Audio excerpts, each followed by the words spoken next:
Haleluya. Selamat pagi saudara sekalian. Puji Tuhan, kita bertemu lagi di dalam program doa pagi GPDI Budi Mulia. Kemurahan Tuhan, kita masih bisa bersekutu bersama, berdoa, mendengarkan firman Tuhan. Saya ajak kita berdoa. Bapa di sorga, terima kasih buat pagi yang Tuhan berkati di hari ini.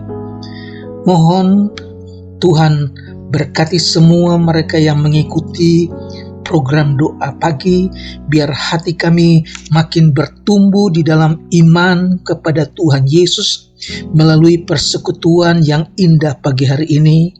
Berkati firman Tuhan yang akan dibentangkan. Buat kami dengar, kami percaya dan kami diberkati. Kami serahkan semuanya di dalam tangan Tuhan dengan pimpinan Roh Kudus di dalam nama Tuhan Yesus Kristus. Haleluya. Amin. Puji Tuhan, saya ingin bacakan ayat yang terambil di dalam Kitab Keluaran pasal 19 ayat yang kelima. Jadi sekarang jika kamu sungguh-sungguh mendengarkan firman-Ku dan berpegang pada perjanjian-Ku, maka kamu akan menjadi harta kesayanganku sendiri dari antara segala bangsa, sebab akulah yang empunya seluruh bumi. Sekali lagi, jadi sekarang jika kamu sungguh-sungguh mendengarkan firman-Ku dan berpegang pada perjanjian-Ku, maka kamu akan menjadi harta kesayanganku sendiri dari antara segala bangsa, sebab akulah yang empunya seluruh bumi. Puji Tuhan, saudara, kerinduan Tuhan yaitu menjadikan Israel sebagai harta kesayangannya. Tetapi Dia ingin supaya umat Tuhan Israel yang akan menjadi harta kesayangan Tuhan adalah mereka yang mendengarkan firman Tuhan, mereka yang berpegang kepada perjanjian Tuhan. Dan ini yang menjadi satu kenyataan bahwa Tuhan tidak pernah melupakan janjinya. Israel akan menjadi harta kesayangan Tuhan. Haleluya. Kitab Keluaran ditulis oleh Musa di tahun 1445 sampai 1405 sebelum Masehi.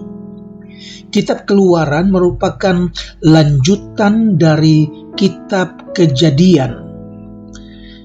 Keluaran dalam istilah Yunani disebut Exodus, artinya keberangkatan, yaitu pembebasan bangsa Israel secara luar biasa dari perhambaan di Mesir oleh Allah dan keberangkatan mereka dari negeri Mesir sebagai umat Allah. Jadi kitab Keluaran diawali dari penderitaan keturunan Yakub akibat penindasan, akibat perbudakan dan pembunuhan bayi-bayi Ibrani di Mesir. Sepanjang Keluaran, yaitu keberangkatan, terdapat bayangan mengenai penebusan yang ditawarkan dalam perjanjian baru, penyeberangan Laut Merah, dan pemberian hukum Taurat di Gunung Sinai adalah suatu peristiwa penting sebagai lambang kematian, lambang kebangkitan Yesus, serta pemberian kuasa Roh Kudus pada hari Pantekosta. Haleluya, saudara. Nah, di dalam pasal 19 ayat 5 Tuhan berfirman, jadi sekarang jika kamu sungguh-sungguh mendengarkan firman-Ku dan berpegang pada perjanjian-Ku, maka kamu akan menjadi harta kesayangan-Ku, sebab akulah yang empunya seluruh bumi. Nah, saudara, Allah memang mengasihi Israel dan Dia mau jadikan bangsa ini sebagai harta kesayangannya. Sama seperti dalam pasal 4 dari kitab Ulangan di ayat yang ke-10. Saya baca ayat yang ke-9 dulu. Tetapi waspadalah dan berhati-hatilah supaya jangan engkau melupakan hal-hal yang dilihat oleh matamu sendiri itu, dan supaya jangan semuanya itu hilang dari ingatanmu seumur hidupmu. Beritahukanlah kepada anak-anakmu dan kepada cucu cicitmu semuanya itu. Saudara-saudara, satu pesan supaya bangsa Israel bukan hanya mendengarkan sendiri, tetapi mereka harus menyampaikan, ceritakan ini kepada anak-anak, cucu-cucu, cicit-cicit mereka, sehingga mereka tidak melupakan Tuhan. Saudara, ayat 10 katakan, yakni hari itu ketika engkau berdiri di hadapan Tuhan Allahmu di Horeb, waktu Tuhan berfirman kepadaku, ini kata Musa, suruhlah bangsa itu berkumpul kepadaku. Ini firman Tuhan kepada Musa. Maka aku akan memberi mereka mendengar segala perkataanku, sehingga mereka takut kepadaku selama mereka hidup di muka bumi, dan mengajarkan demikian kepada anak-anak mereka. Dalam ayat ini juga Tuhan berpesan, ceritakanlah kepada anak-anak mereka supaya mereka tidak melupakan Tuhan. Sebagaimana dicatat dalam Amsal pasal 3 ayat 1 dan ayat 2, firman Allah katakan, hai anakku, janganlah engkau melupakan ajaranku, dan biarlah hatimu memelihara perintahku. Ayat 2, karena panjang umur dan lanjut usia serta sejahtera akan ditambahkan kepadamu. Haleluya. Satu janji yang indah buat bangsa Israel, dianggap sebagai anak untuk tidak melupakan ajaran Tuhan, dan biar hati mereka memelihara perintah Tuhan, supaya mereka diperpanjang umur, mereka lanjut usia, mereka mendapatkan sejahtera yang ditambahkan oleh Tuhan. Allah ingin agar Israel menjadi harta kesayangan Allah, sekalipun semua bangsa harus memberi pertanggungjawaban kepada Allah, karena Dia adalah pencipta mereka.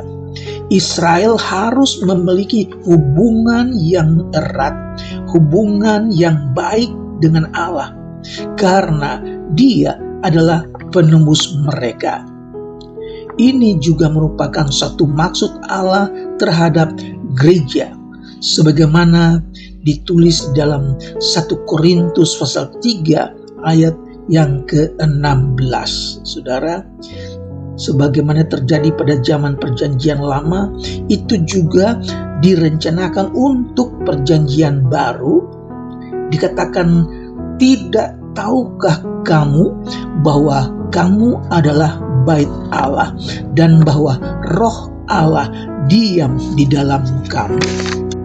Dalam 1 Petrus pasal 2 ayat 5 dan ayat ke-9, dan biarlah kamu juga dipergunakan sebagai batu hidup untuk pembangunan suatu rumah rohani bagi suatu imamat kudus, untuk mempersembahkan persembahan rohani yang karena Yesus Kristus berkenan kepada Allah.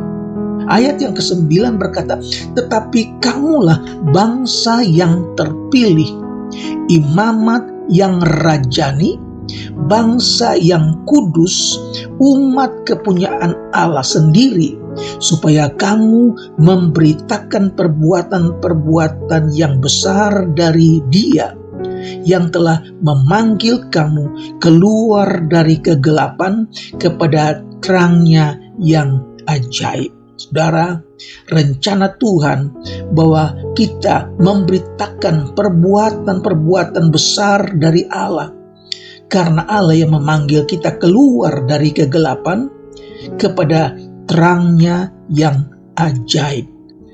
Yang Allah kehendaki ialah umatnya agar sungguh-sungguh taat kepada firman-Nya, karena mereka adalah harta kesayangan Allah.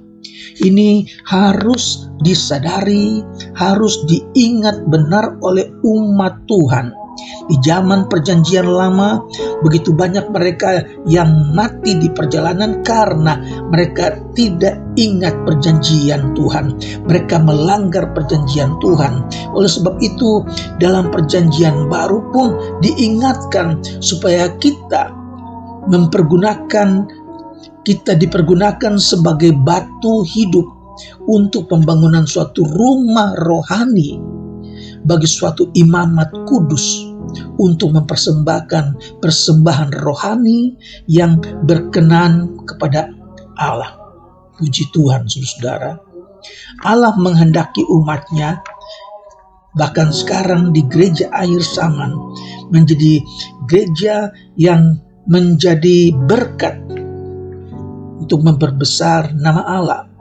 Maksud Allah bagi bangsa Israel ketika mereka keluar dari Mesir, bahwa mereka harus menjadi kerajaan imam, yaitu dipisahkan dan dikhususkan untuk pelayanan Allah, dan suatu bangsa yang kudus. Demikian pula orang-orang percaya dalam perjanjian baru harus menjadi kerajaan imam, sebagaimana ditulis dalam 1 Petrus 2 ayat 5 dan 9. Bahkan di Wahyu 1 ayat 6 katakan, dan yang telah membuat kita menjadi suatu kerajaan, menjadi imam-imam bagi Allah Bapanya, bagi Dialah kemuliaan dan kuasa sampai selama-lamanya. Ayat 10 katakan, yakni hari itu ketika engkau berdiri di hadapan Tuhan Allahmu di Horeb, waktu Tuhan berfirman kepadaku, suruhlah bangsa itu berkumpul kepadaku, maka aku akan memberi mereka mendengar segala perkataanku, sehingga mereka takut kepadaku selama-lamanya. Saudara-saudara, dalam Wahyu pasal 5 ayat yang ke-10, dan engkau telah membuat mereka menjadi suatu kerajaan dan menjadi imam-imam bagi Allah kita, dan mereka akan memerintah sebagai raja di bumi. Haleluya. Jadi orang-orang percaya dalam perjanjian baru harus menjadi bangsa yang kudus, yakni bangsa yang terpisah dari cara-cara fisik dunia ini, sambil berjalan dalam kebenaran dan dalam kehendak Allah. Dan kalau kita yang hidup di zaman akhir ini dan tetap hidup dekat dengan Allah, tetap taat, tetap setia akan perjanjian Tuhan, akan firman Tuhan, maka kita ini adalah harta kesayangan Allah di dalam Kristus Yesus. Puji Tuhan. Tuhan Yesus katakan dalam Injil Yohanes pasal 14 ayat yang ke-23, jawab Yesus, jika seorang mengasihi aku, ia akan menuruti firman-Ku, dan Bapa-Ku akan mengasihi dia, dan kami akan datang kepadanya dan diam bersama-sama dengan dia. Puji Tuhan, berbanggalah bahwa saudara, saya, kita adalah harta kesayangan Tuhan. Hiduplah sebagaimana yang Tuhan inginkan, setia akan firman Tuhan, taat melakukan firman Tuhan, dan Tuhan memberkati. Haleluya. Amin. Mari kita berdoa. Bapa di sorga, kami mengucap syukur buat pagi ini. Kami sudah mendengarkan firman-Mu, memberkati kami. Kami berdoa buat umat-Mu, mereka yang sedang sakit, baik yang dirawat di rumah sakit, mereka yang beristirahat di rumah. Kiranya tangan Tuhan tidak pernah pendek untuk datang menjamah, melawat mereka di dalam nama Yesus. Tuhan, berapa banyak orang-orang umat Tuhan yang sedang menderita sekarang ini, mengalami kesusahan, mengalami kekurangan Tuhan. Biar Tuhan berkati mereka, cukupkan keperluan mereka, rumah tangga. Tuhan berkati suami, istri, anak-anak, mereka yang sedang bersekolah. Tuhan berkati, cukupkan uang sekolah mereka, uang transport mereka. Tuhan cukupkan di dalam nama Yesus.